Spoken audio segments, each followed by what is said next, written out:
Predictions are dangerous. We absolutely need more inventory. The Fed doesn't actually have a lot of tools to regulate inflation. That cash has dried up. Wow, is my first thought, Bruce.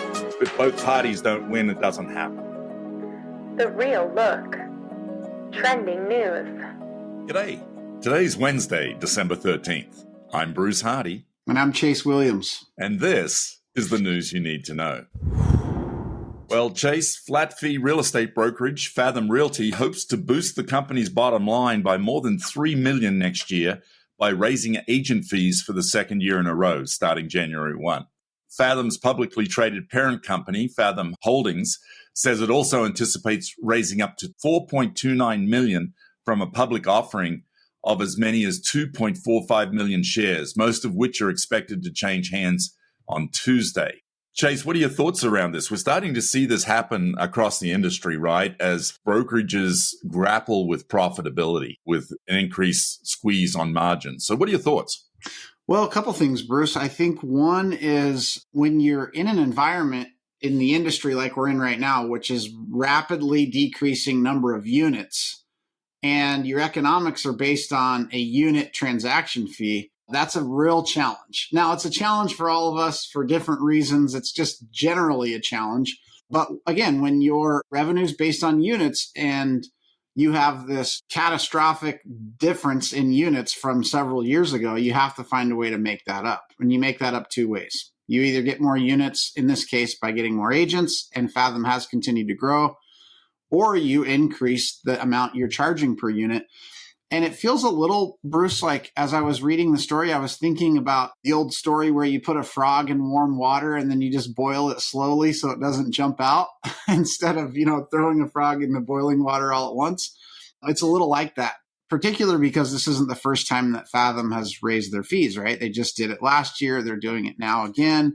The statement from the company is that they feel like it will have a minimal impact on our agents, is the quote. So they're taking some of these fees from higher dollar sales, which does make sense. I mean, like it or not, the agent is less sensitive to fees, generally speaking, than they are to splits. And we've found that to be true in certain cases. So if you're going to increase your fee at a larger sale price, it's one of those things sometimes that, I think of it like when the garbage company raises my fee $1 a month. I'm not happy about it, but I'm not going to do anything different, right? And so back to the kind of the frog in the slow boiling water analogy. What are your thoughts? Well, I think the market that we've been living in up until things started to shift, right, where everything's high and to the right, you see a race to the bottom. There's a lot of pressure on everyone to cut what they charge their agents to get down and be the greatest value for an agent to come and hang their license with them. And yet what we know is the race to the bottom never works. Right, is ultimately, if you're not profitable, it's not sustainable. And now, as you said, right, the market is contracted and we're seeing companies look and say, okay, yeah, this is not working for me. In a high volume market like we were in for the last 12 years, literally, it's where you see the proliferation of discount brokerages, people cutting their fees, right, to get inventory because they know it will sell, people going for sale by owner. And yet when the market slows down, that becomes less attractive to everybody. I think we're getting back to reality, actually. And I think this is actually a good move. And I think you're going to see more and more of it as everybody grapples with profitability. Yeah. And the other thing Fathom's doing is they're raising money, right, through selling some of their shares. And what's interesting is they're actually selling them at a discount compared to what they're currently trading at. And they reference using some of the funds for just operating capital. What that has me wondering, Bruce, is why they don't have enough operating capital in the first place through 3 of the top 5 years in terms of volume sold per agent that we've ever seen. That's interesting, right? You also see that the founder, which is Josh Harley, is also selling some of his shares. We reported on him stepping down but leaving the door open for him to potentially come back at some point in the future. He's selling about 1 million of his shares and reducing, the percentage of votes that he has in the company. It's interesting that they're going and raising capital at the same time as, increasing their fee structure and raising that capital by selling shares at a discount. I'd be curious to see what the back end financials are looking like and what's causing them to go and do that right now. We'll be able to get access to those numbers in January when they report their fourth quarter earnings. But, I think it's interesting. Selling those shares, right, is actually cheap money, even though they're discounting it in comparison in this high interest rate environment to borrow the money. Yep. So I think that that's probably smart on their part to do that. Again, everyone struggled over the last couple of years to put together profitable quarters, particularly in the public market. So we'll see, and we'll report more on that. A big viral story that has gone around the internet in the last couple of weeks, right, is that big Wall Street investors are buying 44% of all the homes that were available for sale this year.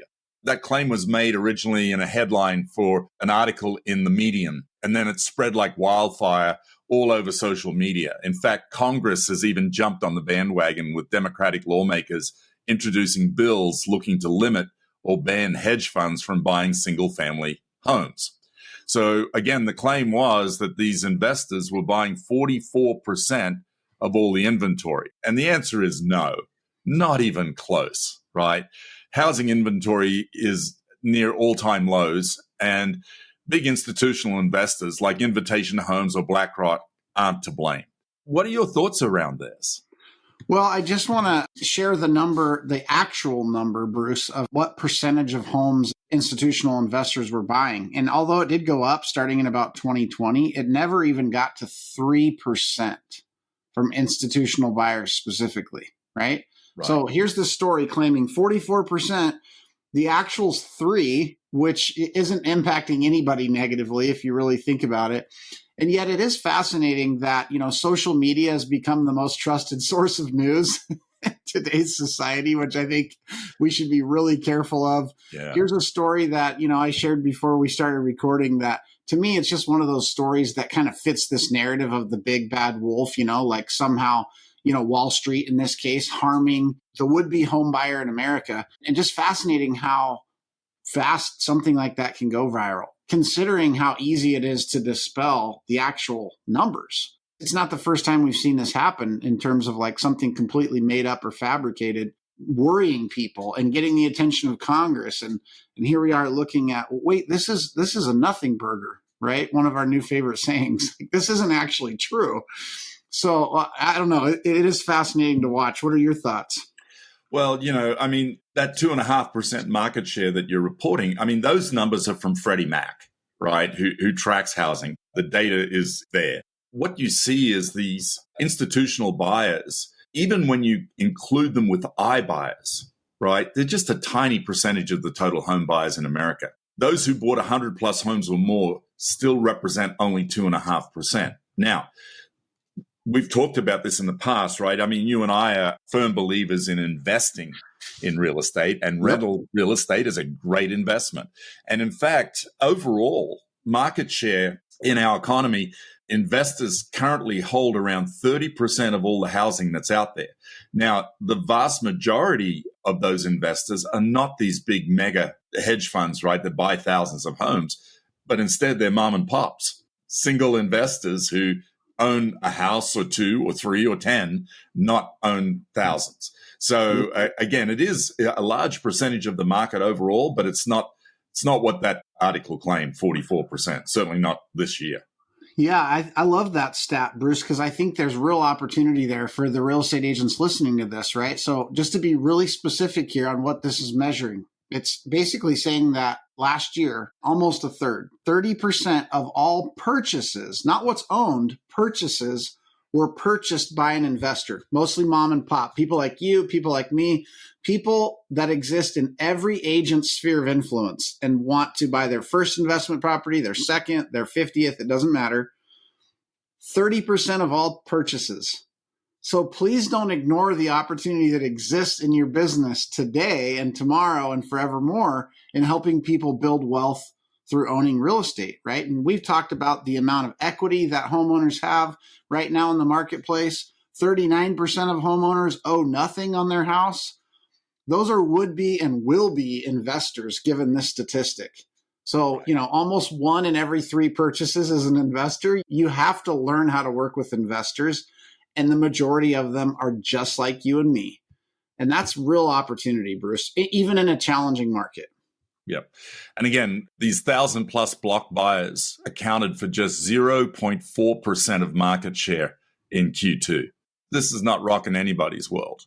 It's really not impacting it. I'm looking at this research was done by a very reputable company, Real Trends, and our friend Steve Murray and his team and Scott, they really know their numbers and they get it. And I have to read this because I think this is just a great statement, right? So to make a long, convoluted story very simple, there is nothing in the data to show that Wall Street has been the big buyer of homes in the US since 2000. If you want to pin the blame on someone, you're going to have to condemn those avocado toast-eating kids, the millennials, who started buying homes in 2013 and were the largest percentage of home buyers until mortgage rates rose in 2022. Since then, Gen Xers and baby boomers have once again come out on top, and that's according to the National Association of Realtors. Either way, it's not Wall Street, but that isn't a sexy talking point in the class warfare dialogue. That's a wonderful statement, right? The reality is, and we've talked about this, Chase, is those artificially low interest rates that we had a few years ago, we borrowed buyers from the future and put them into homes then. Yep.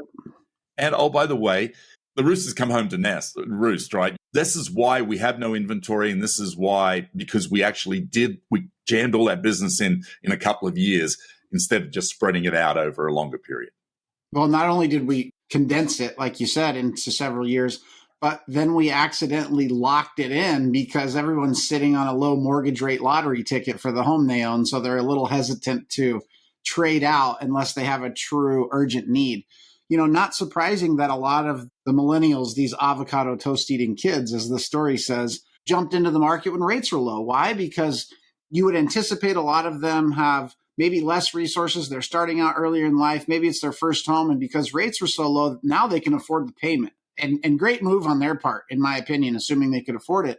Now we're back to Gen Xers and baby boomers being the largest portion, which again makes sense. They're later on in life. It's maybe their second or third home. They have equity that they're taking advantage of farther along in their career. Again, broad strokes considering different age groups, but not surprising there. And it was an opportunity for those folks. And I'm glad that they jumped in overall. Now, does every, market change or shift have a following season or a consequence, if you will? Sure. That's where we're at now.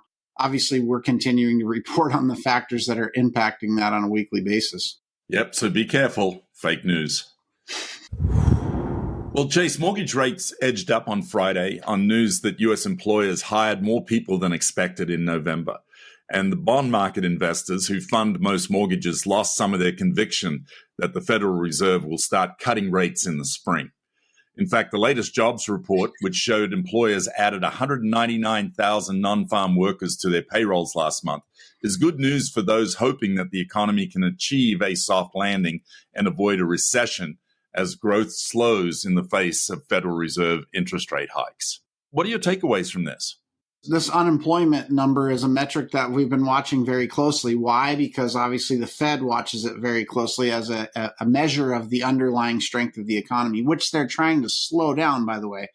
So I need everyone to hear that, even though it doesn't sound great, the federal government wants unemployment to go up. Mm-hmm. Not because they want people to not have a job, but that's demonstrating that the economy is slowing, right? So I know that doesn't feel good to say, but that's actually what they're looking to do.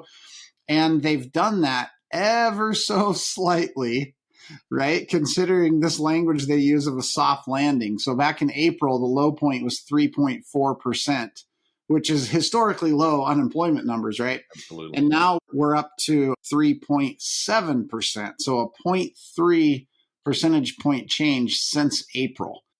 That's good news as far as the Fed's concerned. It may not be as much as they would like to see it change, and yet they are seeking that soft landing. Of course, we know they're always seeking that and they rarely find it. So we'll see if that happens. But there's some people still predicting, you know how much we love predictions, that the federal government will cut rates in the spring of 2024 as job market trends are likely to weaken from here. I believe that's probably true, Bruce. I believe that the unemployment rate, although it did dip a little bit in November, I think over the course of that amount of time, it's likely to continue climbing given some of the action of the federal government up till now. I would agree with you. I mean, you're right. the Fed is trying to slow down the economy. And if you think about that, what does that mean? Well, it would mean that unemployment would go up, that job growth would slow down. Oh, by the way, GDP, which we reported recently, right, is just off the charts hot right now. But that would also shrink and get back to that 2% level. And we would see that ultimately drive inflation down, which, by the way, of course, the latest inflation numbers came out, and they came out at 3.1%. So barely moved at all from October. It's sort of remaining a little stubborn, to be quite frank. I think that all of this information that's coming out, and of course, we record a little earlier to get this podcast out, but at 11 o'clock Pacific Wednesday, we will hear from the Fed what they're going to do. And of course, everybody's expecting that they won't raise rates, that they will keep them. But I think that what we're going to see here, Chase, is that they're not going to cut them either. And I don't believe we're going to see them cut them anytime soon because of these numbers being stubborn.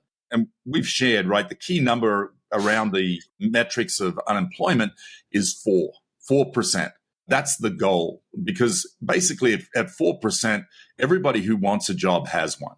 So here we are at 3.7%, right? Mm-hmm. So again, the economy is still chugging along and people are spending money and just need to go to a shopping mall. I get it. It's the holidays, and yet people are out there spending like there's no tomorrow.